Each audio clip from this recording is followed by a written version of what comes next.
Bon, ça doit faire plus ou moins une semaine. Allez, bon, on va dire ça comme ça. Bref, le deck que je vais vous présenter aujourd'hui est basé sur cette carte. Lièvre présumé qui est sorti dans Fondation. Quand le lièvre présumé arrive sur le champ de bataille, on va créer un nombre de jetons lapin 1-1 égal au nombre d'autres créatures qu'on contrôle appelées lièvres présumés. Alors d'un point de vue, on peut se dire, en commandeur, on va en avoir qu'un seul, c'est un peu du chier. Non, on va en avoir 30 dans notre deck, plus ou moins. Et ce qui est cool aussi avec cette carte, c'est qu'il y a plein de commandants qu'on peut utiliser, et je savais honnêtement pas quel commandant choisir. Ils ont tous leurs qualités, leurs défauts, j'ai donc décidé de vous demander, tout simplement. Et vous avez préféré Delnay.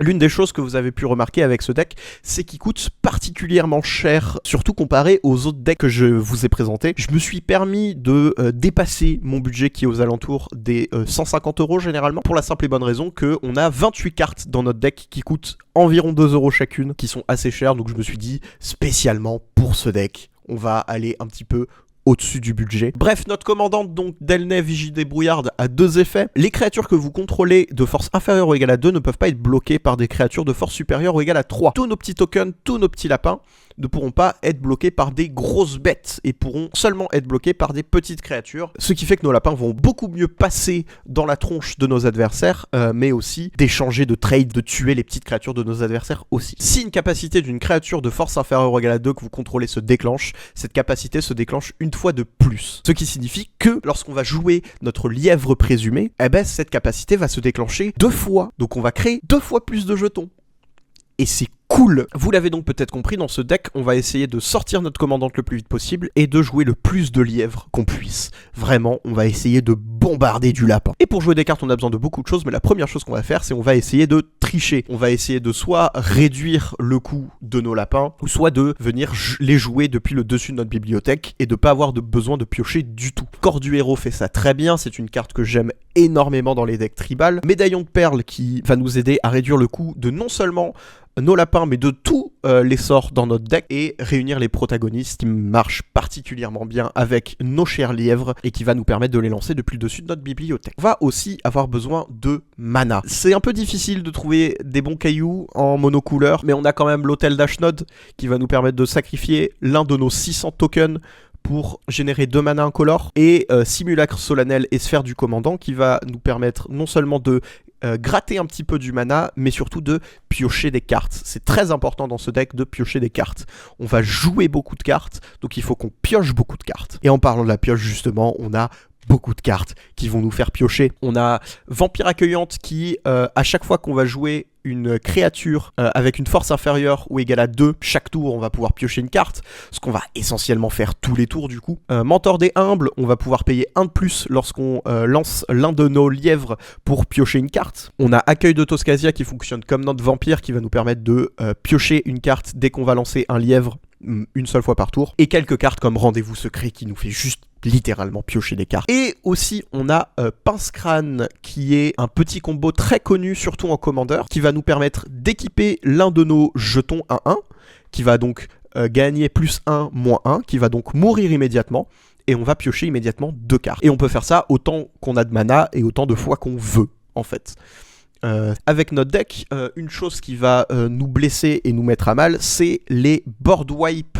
Donc on va venir essayer de protéger nos lapins le plus possible. Avec Trêve de l'Aube qui va nous faire gagner la défense talismanique, voire même l'indestructible, ou Charme de l'Aube qui pareil va permettre de soit prévenir tous les blessures de combat, ou régénérer notre commandant, ou contrecarrer un sort ciblé, repousser la malfaisance, pareil, qui va nous permettre de contrecarrer un sort ciblé, et Écuyer dévoué, que j'apprécie particulièrement, qui va venir prévenir toutes les blessures qui devraient nous être infligées ce tour-ci, et qui, je trouve, Écuyer dévoué est un bon remplacement budget pour la protection de Teferi, par exemple, car grâce à son flash, elle peut être jouée quand on veut. C'est pas parce que nos lapins ne peuvent pas être bloqués par des gros trucs qu'on peut pas péter les gros trucs. On a quelques cartes dans notre deck qui peuvent venir nous débarrasser de grosses créatures si jamais on a du mal à bloquer ce qu'il y a en face. On a Commandement d'Austérité qui est une excellente carte qui va nous permettre de venir gérer plein de situations différentes. Et Crépuscule et Aube qui est la première carte je crois que j'ai mis lorsque j'ai commencé à faire ce deck, parce que non seulement elle va nous permettre de péter des grosses créatures, car grâce à Aube elle va permettre de renvoyer toutes nos créatures de notre cimetière dans notre main. Les lapins c'est cool, mais les gros lapins c'est un peu mieux. On va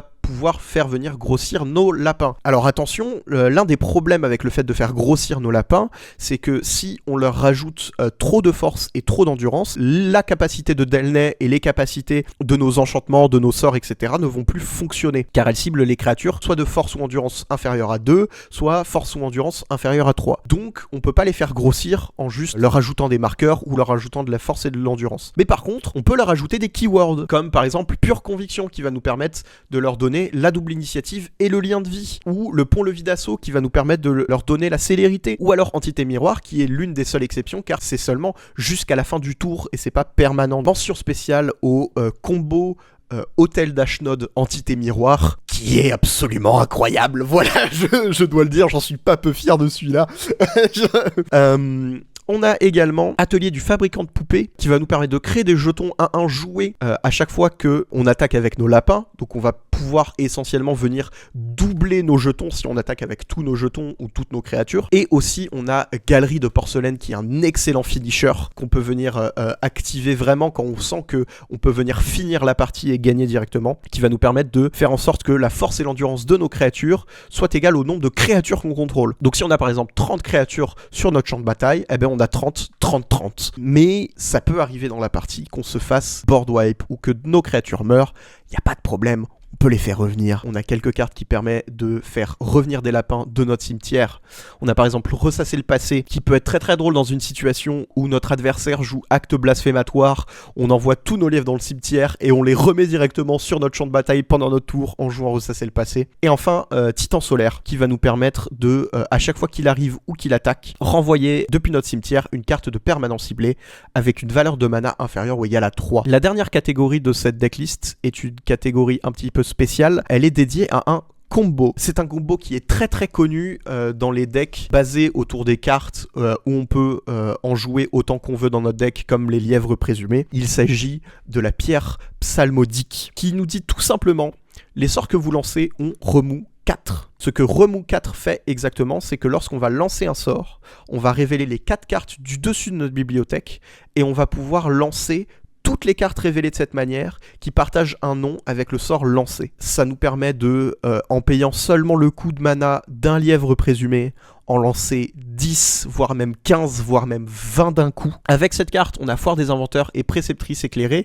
qui va nous permettre tout simplement de tutor notre pierre psalmodique ou alors autre chose, si on a envie d'aller chercher autre chose. L'une des choses principales qu'on va venir faire avec cette carte, c'est aller chercher la pierre psalmodique quand même, parce que c'est quand même rigolo de jouer ça. En termes de terrain, on est en monocouleur, pas grand chose d'intéressant.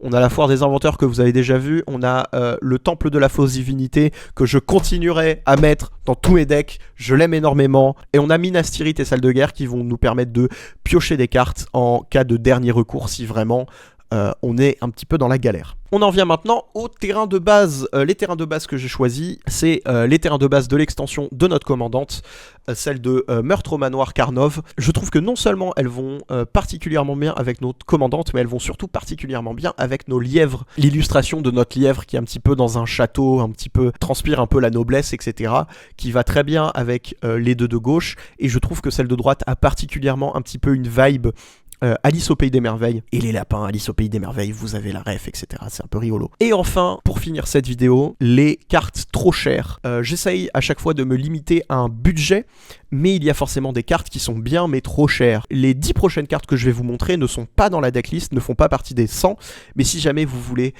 améliorer le deck, que vous avez les moyens pour le faire, ou que tout simplement vous jouez des proxys, vous pouvez vous permettre de mettre les cartes qui vont suivre. On a Cité des Trois Arbres, qui est un excellent terrain qui va nous permettre de générer énormément de mana. Mémorial d'Arcoma, qui va nous donner le vol, l'initiative, la vigilance, le piétinement, la célérité et la protection contre le noir et contre le rouge à toutes nos créatures. Sentinelle d'Esper, qui va nous permettre de piocher des cartes qui fonctionnent un petit peu comme dîme étouffante, si jamais vous connaissez la carte. Ogertak, qui est vraiment une excellente carte, qui va nous permettre de, si jamais on crée des jetons, en créer 3 fois plus à la place, et qui, en plus, quand elle meurt, est transformée en terrain et peut revenir après. Donc, dur aussi à s'en débarrasser pour nos adversaires. Trône-Errant qui pareil est très connu, qui va nous permettre de déclencher une fois de plus la capacité de nos lapins et donc de nos lièvres, et donc créer 2 fois plus de jetons. Dîme étouffante, dont j'ai parlé un peu plus tôt, qui va nous permettre de créer des jetons trésors et donc avoir plus de mana. Eleshnorn, qui est une carte que j'aime énormément, qui non seulement va nous permettre de déclencher 2 fois l'effet de nos lièvres,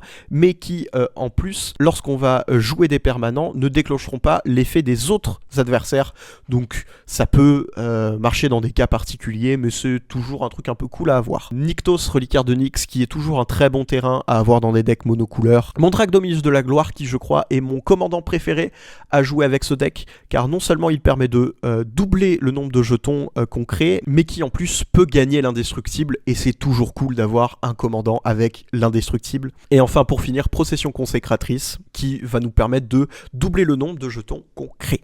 Voilà, c'est tout pour ce deck. N'hésitez pas à aller sur Moxfield pour récupérer la decklist. Elle est aussi dans le lien de la description avec le lien de ma chaîne Twitch si vous voulez me suivre là-bas. Et à dans une semaine, je vous le promets cette fois-ci.